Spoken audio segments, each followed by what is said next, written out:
Ya es bastante común que, cada que un caso de acoso sexual se hace público, surge en redes sociales un debate bastante agresivo entre quienes identifican la culpa en el sujeto que cometió el acoso y quienes creen ver algún tipo de responsabilidad más bien en la mujer acosada por alguna actitud o alguna acción que ella habría realizado. Soy de la opinión de que las cosas aquí son bastante claras. Quien agrede y con su acción produce un daño en otra persona tiene la culpa exclusiva por ese daño. Señalar a la víctima me resulta injusto y hasta disparatado.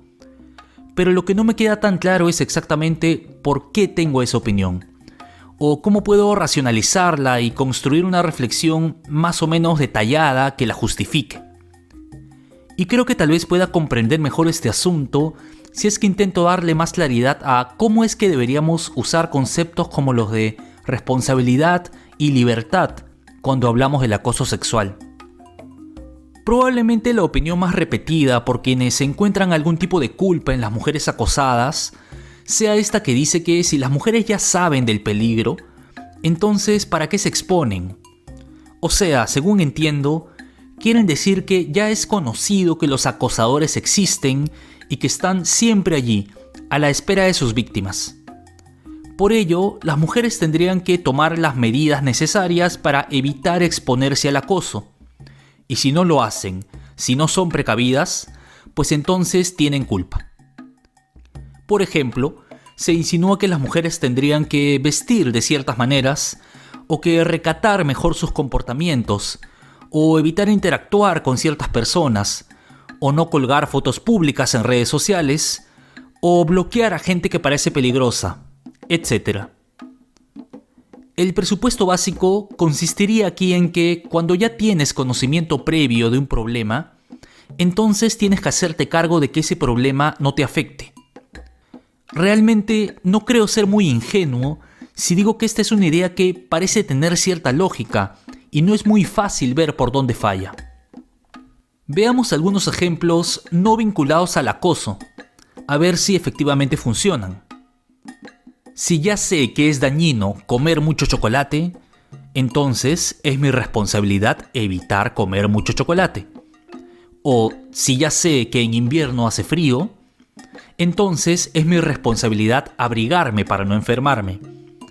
O si ya sé que cargar mucho peso puede dañar mi columna, entonces debo ser responsable y no cargar mucho peso. O si ya sé que hay una calle en la que es usual que roben, entonces es mi responsabilidad no pasar por esa calle para evitar sufrir un asalto. En todos estos casos pareciera que es coherente depositar la responsabilidad en quien sufre el daño. Pero creo que si los vemos más cuidadosamente, notaremos que uno de estos casos se diferencia de los otros. En los tres primeros casos, el daño sufrido depende exclusivamente de la acción personal de quien sufre el daño. Solo yo y nadie más que yo decido comer mucho chocolate, o no abrigarme en invierno, o cargar demasiado peso. Pero el cuarto caso es diferente. Yo realizo una acción, camino por una calle peligrosa. Pero esa acción propia no es la que genera el daño. El daño surge en tanto que hay otro individuo que toma una decisión y realiza una acción, robarme. Es esta acción particular de otro sujeto la que genera unilateralmente el daño. Esa acción ajena no está presente en los tres primeros ejemplos. Y una cosa más. En este cuarto ejemplo, tenemos que considerar una desventaja de fondo que me afecta. Para que en una ciudad existan calles peligrosas en las que asaltan a las personas, tienen que haber elementos estructurales que están fuera de mi control. Ausencia de la autoridad, falta de respeto por la ley, condiciones socioeconómicas que facilitan la práctica de la delincuencia, falta de cultura ciudadana, etcétera, etcétera, etcétera.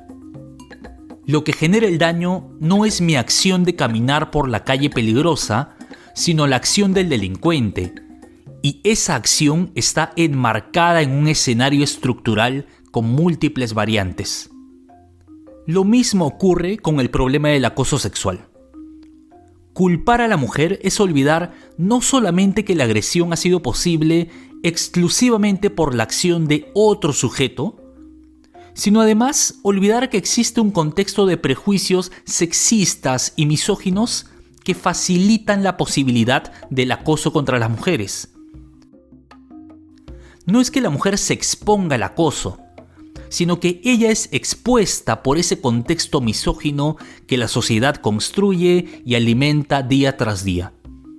Ese contexto hace de la mujer, por el mero hecho de que tiene identidad de mujer, una persona más vulnerable a sufrir acoso. Y además, creo que hay una muy, pero muy profunda deformación de la idea de responsabilidad cuando se exige a las mujeres que no se expongan al peligro del acoso. La responsabilidad es siempre, por definición, un compromiso con la justicia. Podemos hacernos responsables por acciones del pasado o por acciones del presente y el futuro. Cuando yo ocasiono un daño, entonces yo debería hacerme responsable por lo que hice en el pasado y por tanto asumir algún tipo de sanción por mis acciones. Esa sanción intenta restaurar la armonía de las cosas y por tanto hacer justicia. Por otro lado, yo puedo comprometerme a no realizar acciones dañinas desde ahora y hacia el futuro.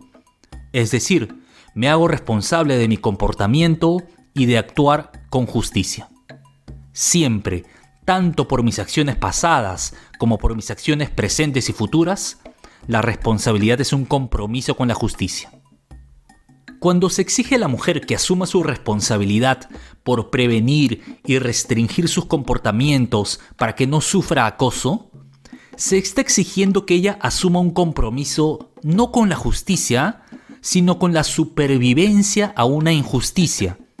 Se le está pidiendo que limite sus libertades porque existe una injusticia a la que tratamos como si fuera inevitable, es decir, que hay acosadores en nuestra sociedad. A las mujeres se les pide que no vistan de ciertas maneras para no ser acosadas, o se les pide que no cuelguen fotografías públicas, o se les pide que se comporten de forma recatada para no provocar el acoso. Se les pide que sean, entre comillas, responsables y limiten sus libertades. Esta es, a mi juicio, una aberración absoluta del concepto de responsabilidad. No podemos reducir la responsabilidad a un conjunto de estrategias para sobrevivir a un mundo injusto. La responsabilidad es, repito, un compromiso con la justicia, no con la injusticia. Cuando se culpa a una mujer por tener actitudes que supuestamente provocan el acoso, lo que se está haciendo en el fondo es exigirle que sea menos libre, que limite su vida y se conforme con vivir en una sociedad misógina en la que no podrá desenvolverse autónomamente. Eso, me parece ahora tal vez con más claridad, es irracional e inmoral.